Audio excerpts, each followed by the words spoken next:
All right, howdy y'all. I've been out of making videos. I got out of the habit of making them, last year into season. I was getting discouraged. I stopped making videos. I couldn't figure out how to film in the stand, and then I didn't make any during the off season like I had planned to. And I didn't plan any prep work videos this year. I didn't edit those out. So I'm back, and I'm going to start getting into the flow of things, being that season opens up this Saturday, and I want to take this a little bit more seriously. So I don't have a lot of content for you today, although I do have a story time.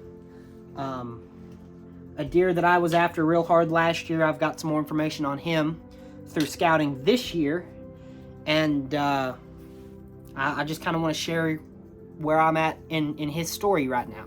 It's a deer I call Cripps. And I call him Cripps because he's got a front left leg that is busted. It's been healed, but it did not heal right, and he limps on it everywhere he goes. So he's my little cripple deer. He's Cripps. So to tell this story from the beginning, I've got to go back to last year, velvet season, when they were growing horns and so on and so forth. This deer was very regular in my mountain spot, and I was getting pretty constant pictures of him. I mean, just this huge typical 8-pointer with a busted leg. Fast forward into hunting season, I hadn't seen him at all through archery, and about I want to say it was the second or third day into muzzleloader season, I was at the food plot with my bow, and I was after anything really at that point. I just kind of wanted to get something on the ground to get the ball rolling. It was a dry sit. I didn't see anything up until about 15 minutes at last light. Cripps walked through the opening in the woods, and sure enough, where he's slow, he's got that busted front left leg. He came in to about 48 yards, which is outside of my comfortable range. It was well inside my capable range. Sometimes I practice out to about 60, 80 yards. But he was in that middle ground that I probably shouldn't have taken the shot, but I so tore up. My judgment wasn't great, and I decided to shoot the deer, or try anyways. And that night I was in the ground blind, so I was wearing a black hoodie that had a quarter zip, and I hadn't practiced in that hoodie shooting my bow. And I'm a firm believer of you need to practice in the gear that you think you're going to be hunting in. And I just ticked right over that piece of gear. So we got to 48 yards. He got broadside. I had my lights on my sight. Everything was good. And I went full draw on him. And as I went full draw, came back, anchored in, as I brought the bow into anchor, the bottom of my thumb, where I shoot a thumb button, hit that quarter zip hoodie. And I wasn't ready for it, and I was tore up. And I was just excited. I had buck fever. So I hit that and wasn't expecting it, and I flinched like that. I hunkered down, and as I hunkered down, the bow kind of dropped a little bit. I got out of the cam, and my thumb hit the button at the same time and sent an arrow to the moon. Luckily, that's what happened. I would have hated to have tried to make a shot that I didn't feel comfortable with, hit the deer, injured it, never found it, and that deer suffered. So that's the best possible outcome for that story at that time. Fast forward to now, I have a neighbor who doesn't hunt. He doesn't allow hunting on his property, and the deer stay there for whatever reason. They stay around his house. He's nice. He talks to them. They stick around. They trust him for whatever reason.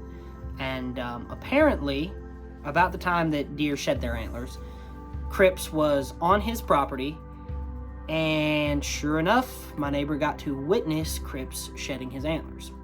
And as he told me this, today in his driveway, I was getting giddy. I was getting excited, knowing that, hey, that deer lived through the year. Because the chances of him being shot after he shed his antlers are slim. They're not impossible, but they're slim. So, we're talking back and forth, talking about this deer. And he says, well, do you want to see him? I say, of course. He lets me see him. We continue to talk about the deer, the history behind this deer. Turns out he's been feeding Cripps since he was a yearling. Hearsay, of course. That's what he claims. But he's got 7 years of experience with this deer. So he says. which a 7-year-old buck in southwestern Virginia is few and far between. The fact that more people don't know about this buck, or that I know of don't know about this buck, is incredible. So that right there is a feat in and itself. This is an old, majestic warrior. I mean, he's just big and wise and smart. So we keep talking, and sure enough, my neighbor offers to give these shed horns to me. He has no plans for them. And of course, I take him up on that offer. So I'm going to throw up some trail cam pictures of this deer just to kind of give you an idea of my experience that I've had with the deer previously. And then we'll start getting into looking at the shed antlers. I've got some lined up here that are smaller, and then we'll work our way up through the shed antlers until we get to Cripps's.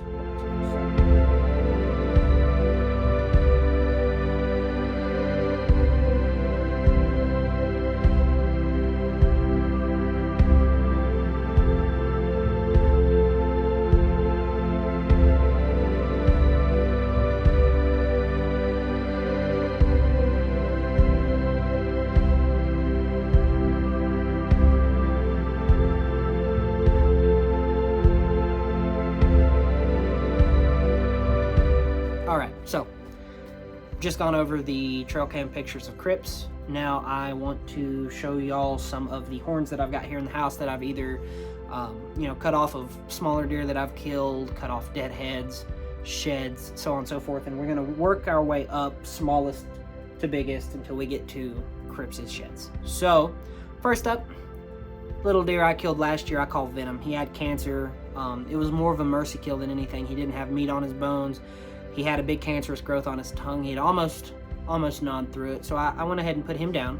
So just a little basic, spike antler. He's almost bladed out to a 3-pointer, but that's him. Next up is a shed antler I found in the mountain spot. I only found one side. I didn't find his other, so I can only assume that he was an 8-pointer. He's got a little bit weird placement on his brow tine. It's a little high up from the brow, actually, but that's a good horn. If given the opportunity, chances are I'd probably shoot this deer where I'm at in my deer hunting career, because I've not shot any monsters yet. I've shot some decent ones, but nothing crazy, so I'd probably shoot that deer. Next up is a antler I found on a deadhead, also up in the mountain spot. Would have been a slick 9 had he grown this point out from a blade. I'm assuming. I don't know if he had any splits on the other side, but just clean. Definitely would shoot that deer. That's a good deer right there. Now we'll get into Cripps's sheds, and I'll try not to get too giddy again, because every time I look at them and I hold them, it's like Christmas. So I'll back up here. Need the space.